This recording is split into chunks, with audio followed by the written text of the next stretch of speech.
ഗുണാത്മക ശാരീരിക കാര്യക്രമം ചാലക്കുടി ജില്ല. രാഷ്ട്രീയ സ്വയം സേവക സംഘം ചാലക്കുടി ജില്ലയുടെ ഗുണാത്മക ശാരീരിക കാര്യക്രമം 2025 മാർച്ച് 9 ഞായറാഴ്ച വ്യാസ വിദ്യാനികേതനിൽ വെച്ച് നടന്നു.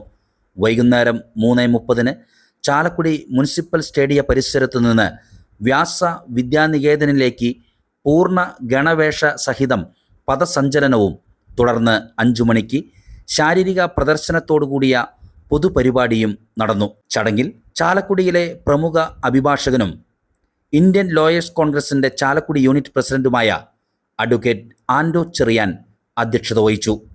പൊതുപരിപാടിയിൽ ഉത്തര കേരള സഹപ്രാന്ത പ്രചാരക് അനീഷ് ജി മുഖ്യപ്രഭാഷണം നടത്തി.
ഹൃദയം അടഹമാഞ്ഞടിച്ചിടുന്നു സാഗരം നിരന്തരം. നമുക്കറിയാം, രാഷ്ട്രത്തിൻ്റെ പുനർനിർമ്മാണത്തിൽ അതുപോലെ തന്നെ സാമൂഹ്യ നിരന്തരയ്ക്ക് വേണ്ടി പ്രവർത്തിക്കുന്ന വ്യക്തികളാണ് നമ്മൾ. ഇന്ന് നമ്മുടെ സമൂഹം നേരിടുന്ന ഏറ്റവും വലിയ ഒരു പ്രശ്നമാണ് ലഹരി ഉപയോഗം. ഓരോ പത്രവാർത്തയിലും നമ്മൾ കാണുന്നത് ലഹരിയുടെ അതിക്രമം മൂലം കുടുംബങ്ങളിലുള്ള മരണം, സമൂഹങ്ങളിലുള്ള പ്രശ്നങ്ങൾ, ഇതിനെ എങ്ങനെ നേരിടാം എന്നുള്ളതാണ് ഇന്നിപ്പോൾ ഇന്നത്തെ രാഷ്ട്രീയചിന്ത. എനിക്ക് തോന്നുന്നു ഇന്നിവിടെ ഇരിക്കുന്നവർക്കൊക്കെ വളരെയധികം ഇക്കാര്യത്തിൽ ഉത്തരവാദിത്തമുണ്ട്. സഹജീവികളോടുള്ള സ്നേഹവും ദയയും കാരുണ്യവും ത്യാഗവുമാണല്ലോ നമ്മളെയൊക്കെ മഹാന്മാരാക്കിയിട്ടുള്ളത്.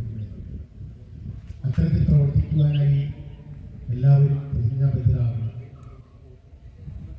നമ്മുടെ കുടുംബത്തോടുള്ള സ്നേഹം കാണിക്കുന്നതോടൊപ്പം തന്നെ സഹജീവികളോടും സമൂഹത്തിലുള്ള മറ്റുള്ളവരോടും നമ്മുടെ ഈ സ്നേഹവും സാമൂഹ്യ പ്രതിബദ്ധതയും നമുക്കുണ്ടാകണം. എന്നിരുന്നാലേ നമ്മുടെ സമൂഹം നല്ല രീതിയിൽ വളരുകയുള്ളൂ, രാഷ്ട്രം വളരുകയുള്ളൂ. കൂടാതെ ഈ ഇന്നത്തെ സാഹചര്യം നമുക്കറിയാം. കുടുംബങ്ങളിൽ മാതാപിതാക്കൾ ഒഴിച്ച് മക്കളൊക്കെ വിദേശത്തൊക്കെ പോയി ഒറ്റയ്ക്ക് ജീവിച്ചിരിക്കുന്ന ഒരു കാലഘട്ടമാണ്. ഈ ഒരു സാഹചര്യത്തിൽ നമുക്ക് അവർക്കും തുണയാകും. ഈ ഇരിക്കുന്ന ഓരോ വ്യക്തിക്കും ചുറ്റുപാടുമുള്ള 10-15 കുടുംബങ്ങളുടെ അവരുടെ ഉത്തരവാദിത്വം നമുക്ക് ഏൽക്കാം. അവരുടെ ഏതൊരാവശ്യത്തിനും ചെന്ന് അവരെ സഹായിക്കാനുള്ള ഒരു ആഗ്രഹം നമ്മളിൽ ഉണ്ടാകണം. എങ്കിൽ മാത്രമേ നമ്മളുടെ ഈ പ്രവർത്തനം കൊണ്ട് ഗുണമുണ്ടാകും.